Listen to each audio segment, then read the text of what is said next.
Hello everyone, my name is Manisha नागर और आज हम बात करेंगे जॉब इन प्रोडक्शन, यानी कि प्रोडक्शन कंपनी में आप कैसे जॉब ले सकते हैं, क्या इसका आपको एडवांटेज रहेगा, क्या डिसएडवांटेज रहेगा, क्या सैलरी पैकेज रहेगा और क्या क्वेश्चनिंग रहेंगी और क्या आपका वर्किंग रहेगा। तो इन सारे पॉइंट्स पे हम बात करेंगे।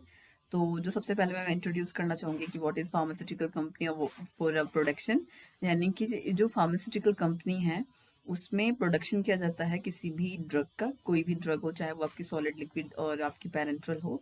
तो फार्मास्यूटिकल कंपनी में कोई भी प्रोडक्ट या फॉर्मुलेशन तैयार की जाती है for human use, for marketing and जो आज का टाइम है वो जो है कोरोना की वजह से फार्मास्यूटिकल कंपनी को बहुत अच्छी पीक मिली है, बहुत अच्छा फ़ायदा हुआ है। तो सबको समझ आ गया कि what is the power of pharmacist और फार्मेसी। तो आज के टाइम में अप्रॉक्स 3500 कंपनीज रजिस्टर्ड हैं और जो अच्छे से वर्क भी कर रही हैं। I think so 3000 is working in a compulsion और इन अ रेगुलर प्रोसेस। तो यूनिट जो है वो हमारे तीन तरीके से काम करती हैं: सॉलिड, लिक्विड, सेमी सॉलिड। और एक एक्स्ट्रा यानी कि फोर्थ नंबर भी है जो हमारा पेरेंट्रल में आता है। पेरेंट्रल में कंप्लीट स्टेरिलाइजेशन की ज़रूरत होती है। तो जितनी भी कंपनियां हैं वो सारी जो हैं एक साथ काम नहीं करती, जैसे कि सॉलिड, लिक्विड और सेमी सॉलिड और पेरेंट्रल। बिकॉज कि पेरेंट्रल एक तरह का बिल्कुल अलग फॉर्मुलेशन है जिसमें सबसे ज़्यादा स्टेरिलाइजेशन की ज़रूरत होती है, कंप्लीट स्टेरिलाइजेशन ज़रूरी है। तो जो सेमी सॉलिड है, लिक्विड है और सॉलिड है, वो हमारा जो है इतने ज़्यादा स्टेरिलाइजेशन की ज़रूरत नहीं होती है। तो ये तीनों बैच एक साथ बन सकते हैं, तीनों फॉर्मुलेशन एक साथ बन सकती है, लिक्विड, सेमी सॉलिड और solid. But for parenteral it is a very different process for maintain the sterilisation in a complete area. जहाँ पे भी इनका प्रोडक्शन होता है, जहाँ पे भी इनकी मैन्युफैक्चरिंग होती है, उसको कंप्लीट तरीके से स्टेरिलाइज होना बहुत ज़रूरी है और बहुत अलग तरह का प्रोसेस होता है। जैसे कि हम अगर बात करते हैं सॉलिड की, तो सॉलिड में हमारे आते हैं कैप्सूल और टैबलेट।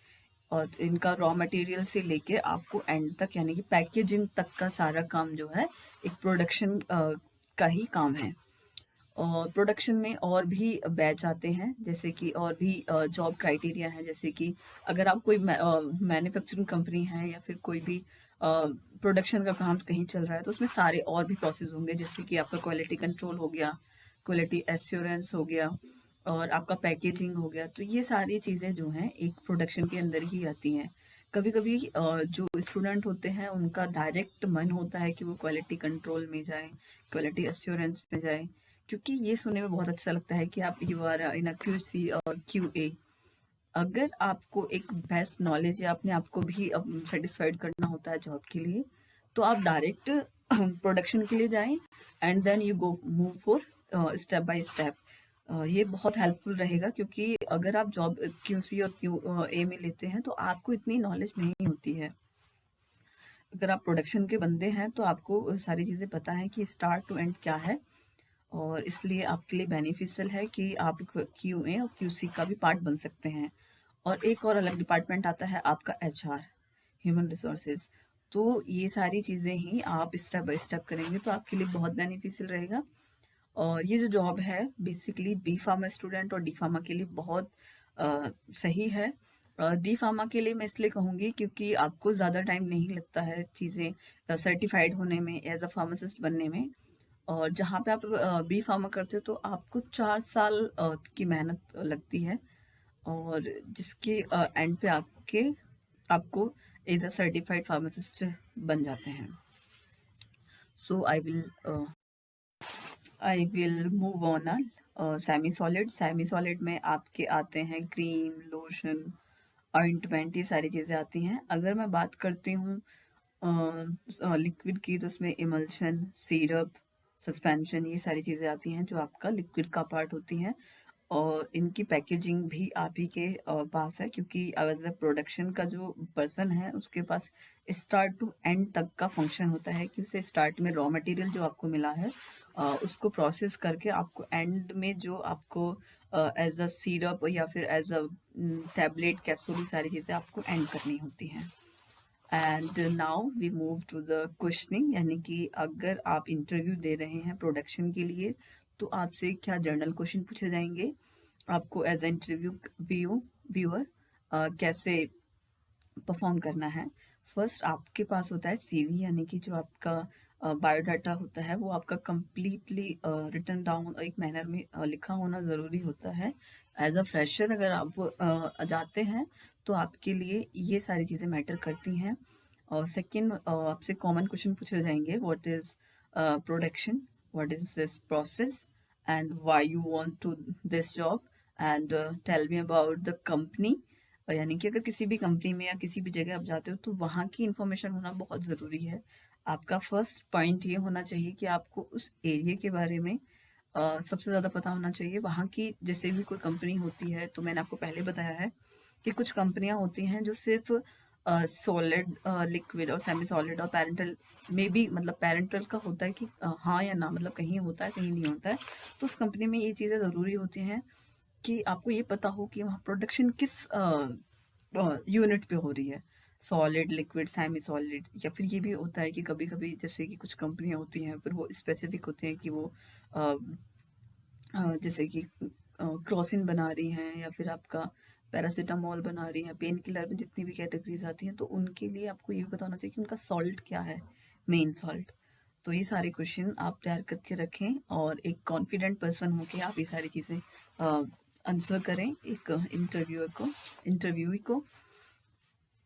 आपकी परफॉर्मेंस मेन होती है and which is very use. अब बात करते हैं सबसे मेन टॉपिक की, यानी कि सैलरी की, कि सैलरी कितनी मिलती है।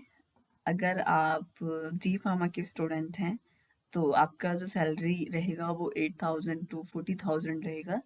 अगर आप जो हैं बी फार्मा के स्टूडेंट हैं तो भी आपका सैलरी सेम ही रहेगा। इसमें सबसे बड़ा जो कौन सा वो यही है कि आपका सैलरी बहुत डाउन होती है, वर्क बहुत ज़्यादा है।